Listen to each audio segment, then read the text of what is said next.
من حدوداً 1 سالی میشه که با آژانس لیمونس 5 در ارتباط هستم و مدیریت آژانس با آقای خاوی لیمونس اسپانیایی هستم.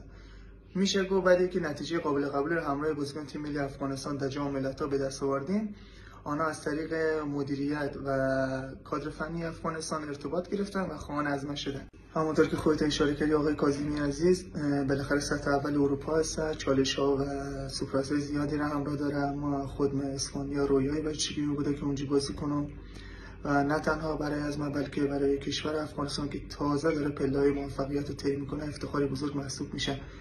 انشالله که بتونم نماینده خوبی برای ملت عزیز خود باشم و التماس دعا دارم از تمامی عزیزان. انشالله که همه چیز دست به دست هم ده و ما تمام تلاش خودم بکنم که جدا از اینکه نماینده خوبی برای کشور خود باشم، دیدگاه‌های لیگ‌های اروپایی و باشگاه‌های بزرگ دنیا را به سمت افغانستان جذب کنم و انشالله در این مسیر نماینده بیشتری داشته باشیم. زنده باد افغانستان.